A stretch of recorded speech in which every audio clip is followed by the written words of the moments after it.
Welcome back, everybody. We are going to finish out our Chinese New Year this week with our third one. But before we start doing that, let's go ahead and do our brain break. You should have just done your welcome song. Go ahead and stand up. Make sure you have lots of room.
All right, very good job. Go ahead and have a seat.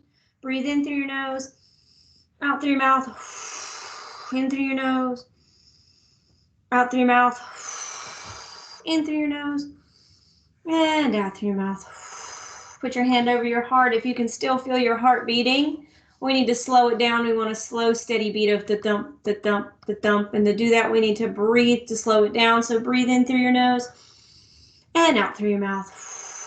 One last time, breathe in through your nose and out through your mouth. Very good. So our learning targets for today, by the end of class, you will be able to say, I can recall information about our composer of the week, Phoon Yew Tien.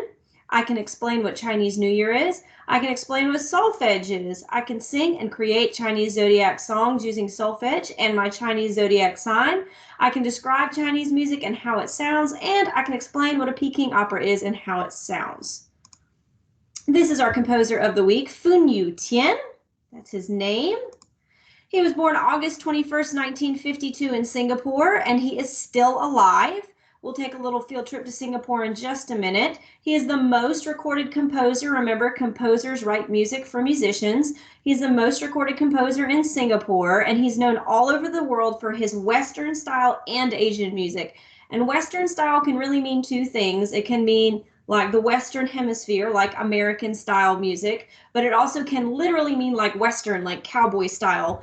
And his definitely sounds that way. You'll hear that, but you'll also hear that Asian sound that we've been talking about with traditional instruments kind of sound.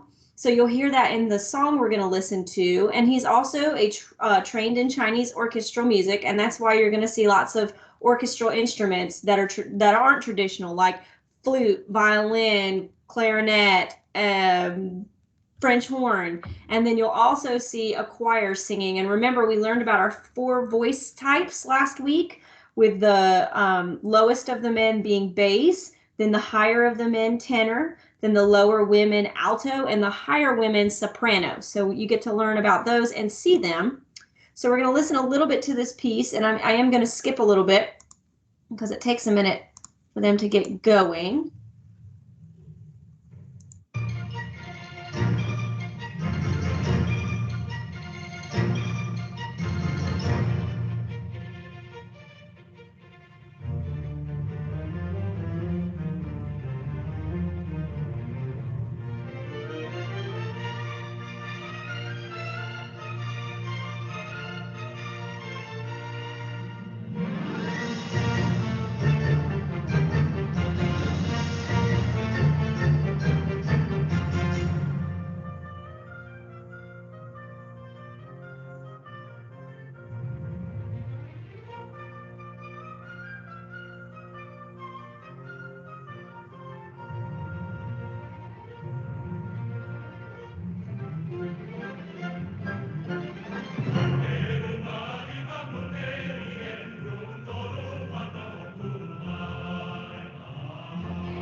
All right, I hope you enjoyed that as much as I did. And I hope you could kind of hear that like Western cowboy-ish, but also it kind of still sounded a little Asian.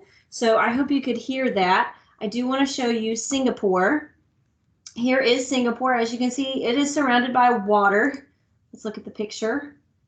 Look at that. That's beautiful. Let me see, does it have any more pictures? Look at that. Wow. I kind of want to go to Singapore. Who wants to go with me? Look at that, guys. Isn't that beautiful? Oh, look, elephants. Just beautiful. So our composer, Phoon Yew Tien, grew up in this. So it kind of looks like, New York, kind of like Atlanta, but more like Florida, in my opinion. Because, let's zoom out. Florida is a panhandle, and this kind of looks just like that. See how it's got water on both sides? Just like Florida. Let's go visit Florida. See how Florida sticks out there? That's called a panhandle, or it's got water on both sides, just like Singapore, right here. Isn't that neat? So we can kind of relate to that, and we see that it's on the complete other side of the world. And except for where we just zoomed in, right, we see lots of city, but this is looks like a lot of trees and grass and mountains. So very neat. I love looking at maps. I hope you guys enjoy looking at maps as much as I do. All right, so we have got to do our vocal warm-up. This may be the last time we do this one. We'll see.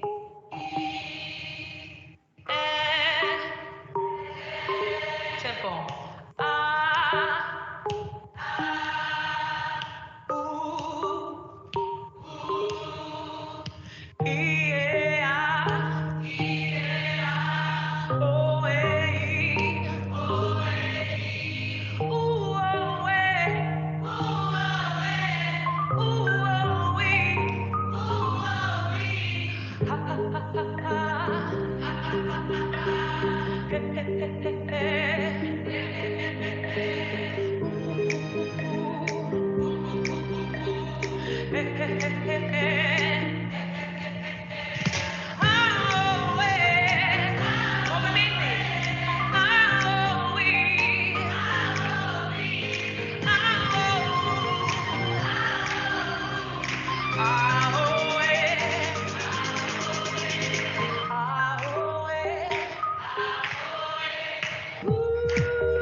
All right, great job. I was over here dancing, singing. I love her warm-ups. I hope you do too. All right, so we are going to do our, our rhythm warm-up, if it'll stop being silly. All right, here we go. This will probably be the last time we do this one, and then we're going to bump up to another rhythm drill. So get your TTs, tas, and clapping together.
All right, great job. That should be super easy for you. So today we're going to learn a little bit about solfege, and solfege is just a way to sing your notes instead of laws and other things that you could say. Each note on the scale that you can see has a solfege syllable, and you've heard it before. It's your do, re, mi, fa, sol, la, ti, do. And it's a way to help you sing better. So he's going to show us some of our solfege, and I want you to do it with him. I know he's kind of goofy, and it's okay, okay? He does a great job. So just kind of do it with him. And I know it says preschool. It's not made for preschoolers. It's made for everybody.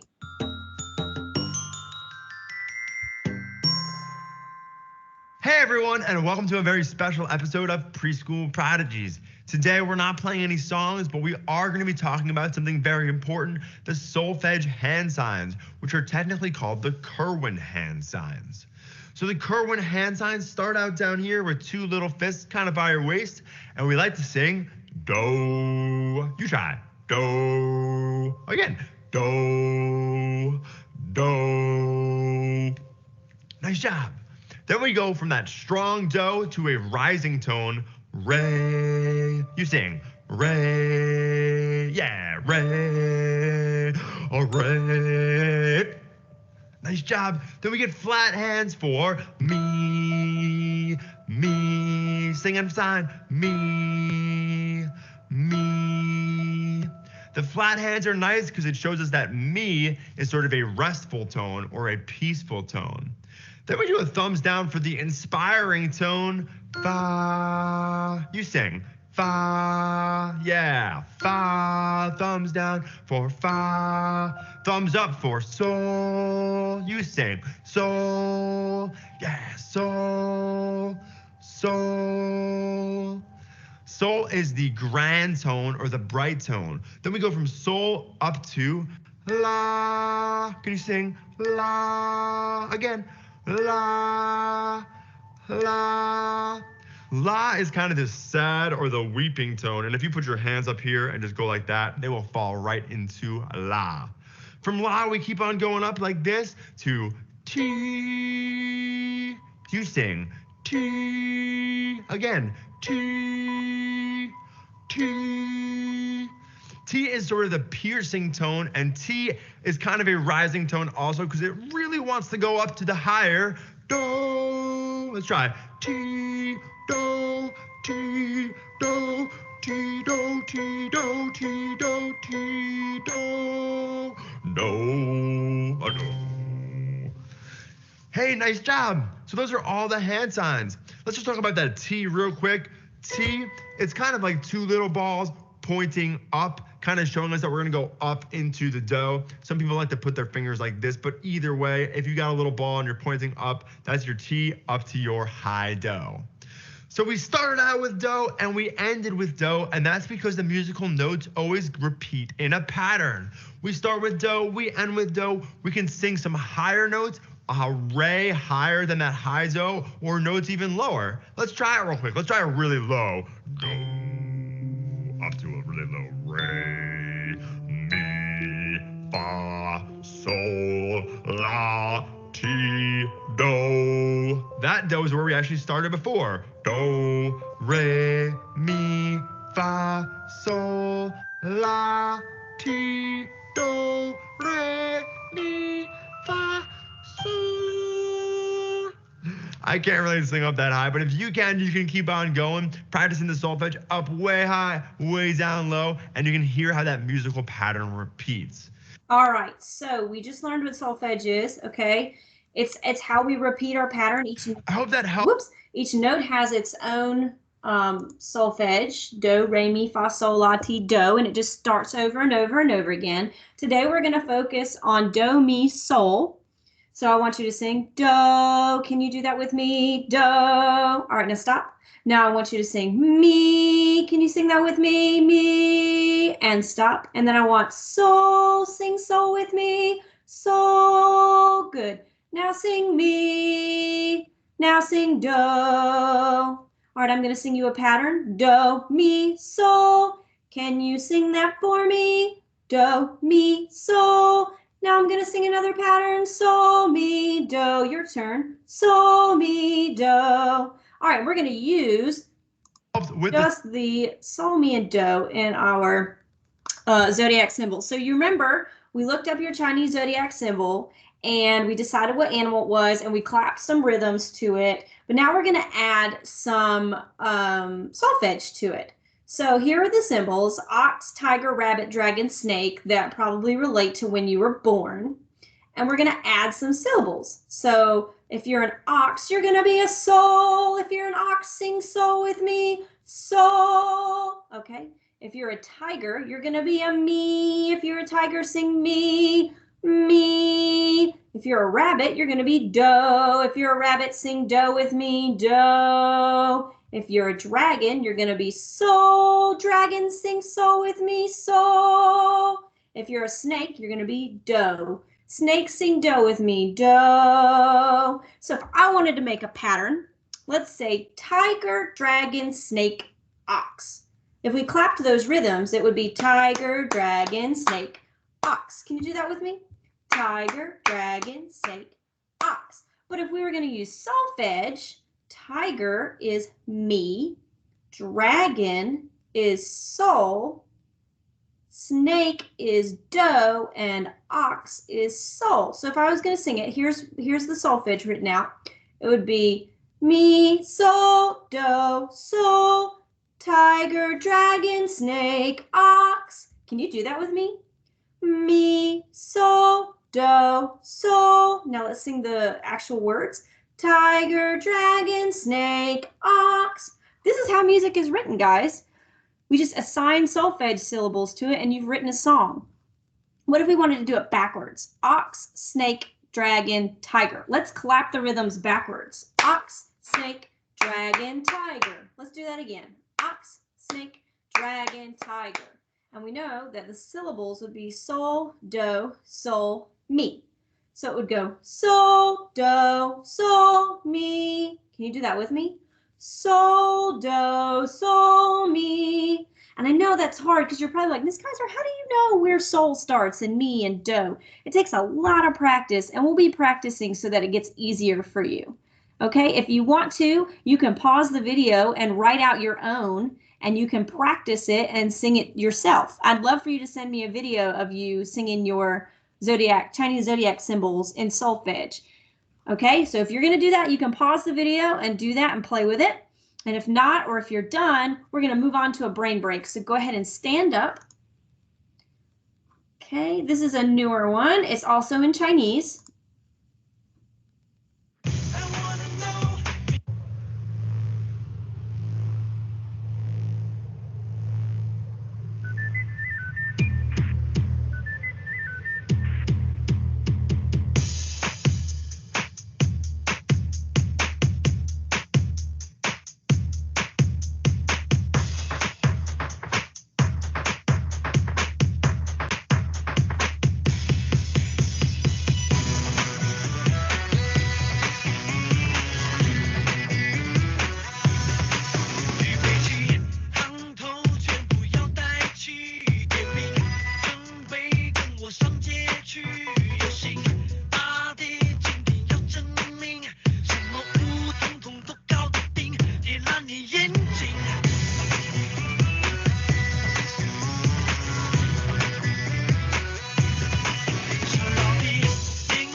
All right, I really enjoyed that one. It was kind of Michael Jackson-ish, but Chinese, I love that. I hope you did too. So the last little things that we're going to do is learn about Peking Opera, and this short little video will teach you what Peking Opera is, and then we're going to watch a little bit of one.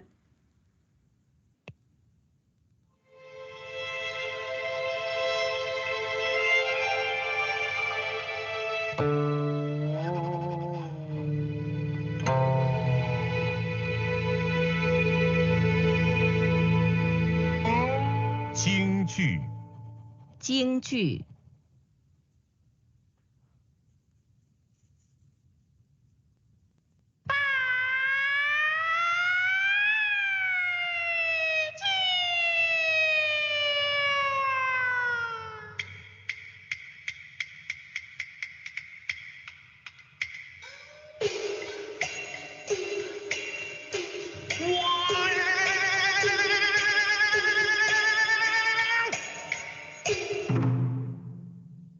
Jingju, or Peking Opera, is an ancient performance art with a history of 200 years.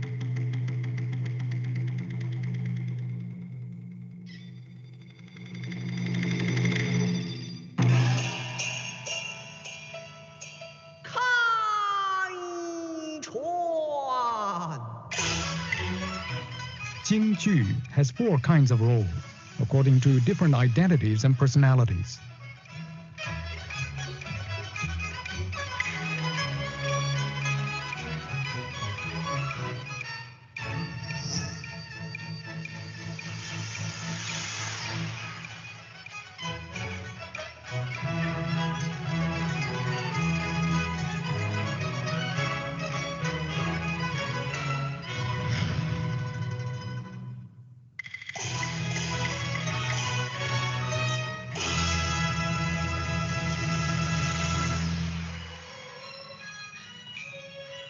The lyrics of Jingju are performed by singing or rhythmic speaking, accompanied by dozens of musical instruments.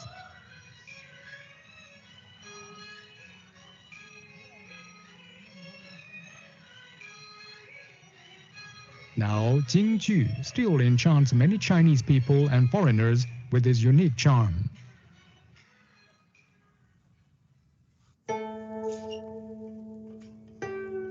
Jingju.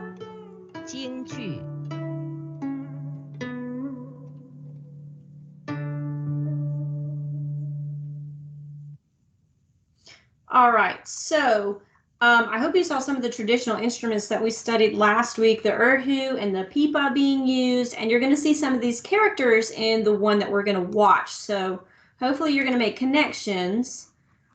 This is from 2016, but it is an amazing Peking Opera, so I hope you enjoy it. It's not, I know, you know. Okay. Oops, let me make that go away. Here we go.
Oh, did not mean to do that.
All right, so I hope you enjoyed that Peking Opera. I definitely did. I've actually been to one before and seen it in person, and it is definitely one of the coolest things that I've ever gotten to do. So who knows, maybe one day you can also get to do that, and that would be really neat. So we need to wrap it up here because we are running out of time. I still had so many things I wanted to get to, but we just don't have enough time. So you should now be able to say, I can recall information about my composer of the week, Phoon Yew Tien, who we learned has all sorts of different orchestral stuff, and he wrote a really cool song that we listened to. I can explain what Chinese New Year is. I can explain what solfege is. That's our do, re, mi, fa, sol, la, ti, do. That's the words that we have assigned to each note, and they just repeat in a pattern. Hey, we learned what a repeating pattern is last week, ostinato, or actually a couple weeks ago, not last week. But I can sing and create a Chinese zodiac song using my solfege, which we did, and you may have done extra. I would love to see those videos if you do make one. I can describe Chinese music and how it sounds, and I can explain what a Peking opera is and how it sounds. You definitely just got to watch one. I'm sure you heard all the traditional instruments. I definitely heard some erhu and pipa, and then there was all sorts of percussion that was really cool, different things that we got to listen to. So your assignment this week is for you to complete the exit ticket at the end of your learning path. That's it. If you have any questions, feel free to reach out to me. I hope you have a fantastic week.